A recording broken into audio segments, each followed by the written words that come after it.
An economy is not a complicated thing. It just has a lot of moving parts, but the basic is there's a transaction. And that transaction means somebody makes a purchase. They make a purchase of a good, a service, or a financial assets. That purchase can be made with money or credit. If money, when you make a purchase with money, you end the transaction. You don't owe anything. When you make it with credit, then there's a liability. You have to come up with the money because a credit, that debt, is an obligation to deliver money. So there's a basic transaction. There's spending, in other words, the total amount of money and credit spent on a good or service. And then there's the item that you're buying, a stock, a bond, a car, a bushel of wheat. There's that transaction. Demand is best measured in terms of spending. You know, I think in traditional economics, it's a mistake to measure it in terms of the quantity of goods. What is given up in a purchase is money or credit. What we go through is we go through a cycle. We go through a credit cycle. Credit can be created. It's not created through the velocity as is commonly believed. It can be created out of thin air.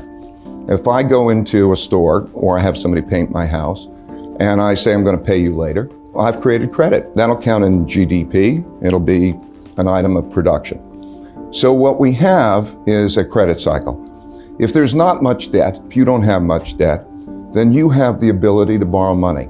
Let's say you earn $100,000 a year and you don't have any debt, you can then borrow $10,000 a year. You therefore can spend $110,000. Your spending of $110,000 is somebody else's income of $110,000. So it has a positive effect, and you go through a cycle.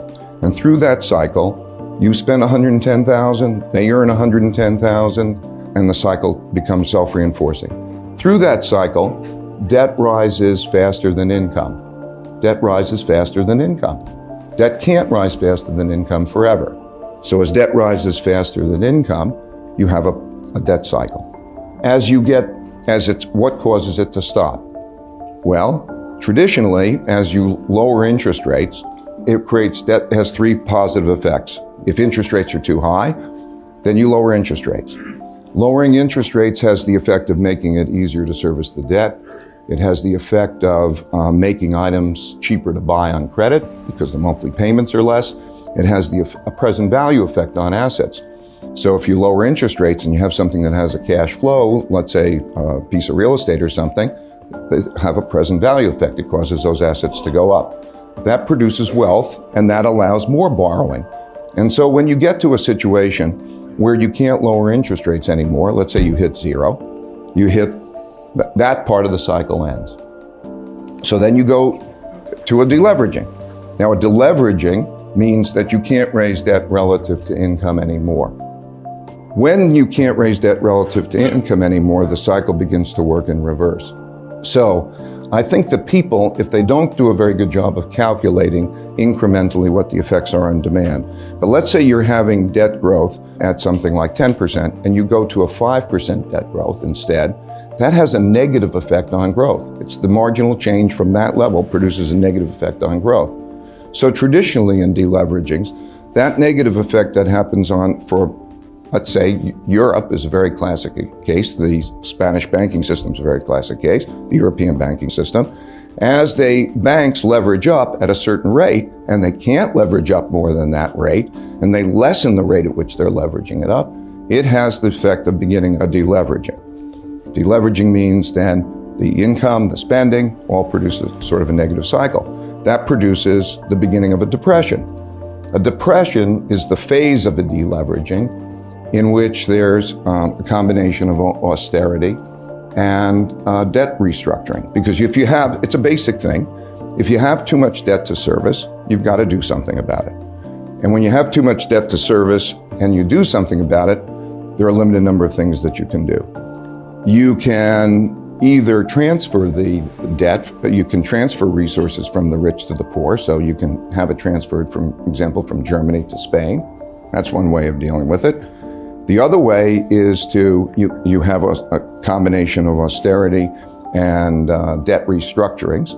A debt restructuring means that you lower the debt in one fashion or another. You lower the debt burden to something that you can afford to service because of the income that you produce. Restructurings can take one of three ways. You can either actually write down the debt, You write down the debt, let's say write it down in half, because you could service half. If you service half, but the problem is one man's debts are another man's assets. So when you write it down in half, you have a big negative wealth effect. So you have a negative wealth effect, you can't borrow money, it has that problem. So a restructuring becomes a problem. You could restructure it either in the form of writing it down, or in one way or another, you can lengthen the payments, or you can forcibly lower the interest rate. But some way or another, you've got to get the payments in line for what the cash flows are producing so that you can service that kind of a debt. That's a very painful process.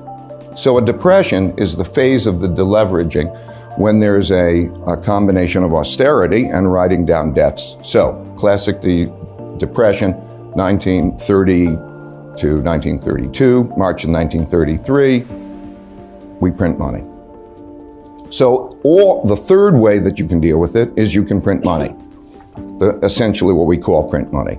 The printing of money means that essentially a central bank, debt is a commitment to deliver money. So if a central bank slips into the system a certain amount of money each year, it can make that easier. Think about the debt write-down, that something maybe is a debt, and you say, I'm going to write it down to a level that could be sustainable, and you write it down by 50%. That has a big negative wealth effect. Big deal. Bad. If it's 10-year debt, maybe that's equivalent to 5% a year for 10 years. If you slip in 5% a year instead, and to that person who then can pay that debt, they can service the debt, it's 5% a year, it's not that big a deal. And so in all deleveragings, in the end, they print money. It's part of the mix. Now, the best deleveragings are ones in which you have a balance of those things. Ultimately, you have to bring down the debt to income ratio. So, and the ways that ultimately you'll have a balance of those three things. Those three things, again, you're going to have a certain amount of transfer of wealth. You're going to have a certain amount, let's call them four things, a certain amount of austerity, a certain amount of debt write-downs, and a certain amount of printing of money. The debt write-downs and the austerity are deflationary. The printing of money is inflationary. If you can get the balance right of those things, then you have what I call a beautiful deleveraging. A deleveraging. When you look at the deleveraging, the debt to income ratios, thank you, I'm fine. If you look at the debt to income ratios and say, how have they come down over time? England after World War II, or the United States in the Great Depression. In all of these cases where the debt to income ratios came down, they came down. How did they come down? They came down with relatively good conditions by trying to get by that mix. There's the number one reason is that there's enough of a printing of money that the nominal growth rate in GDP has to exceed the nominal interest rate. Because think about it, you have a certain amount of debt and there's a certain debt service cost. And if that interest rate on the debt is higher than the nominal GDP rate, then that means that it's going to compound unless you keep cutting, and that produces a negative consequence. So the most important thing is in these deleveragings, as the United States is now doing, is that you have enough of a printing of money to produce a nominal growth rate that's above the nominal interest rate over a period of time. I'm oversimplifying, but that's the most important single thing. So now, when we then take 2007, and I'm just describing a little bit the template. These templates have happened repeatedly. They've happened in, you know, the IMF restructurings, you can go back and study them all. They're all deleveragings and they're all classic cases and they're all pretty simple. So 2007 and also in the European case, what we had was rates of debt growth that were unsustainable rates of debt growth. The mistake of monetary policy, I think the most common mistake of monetary policy is that it's targeting inflation and growth.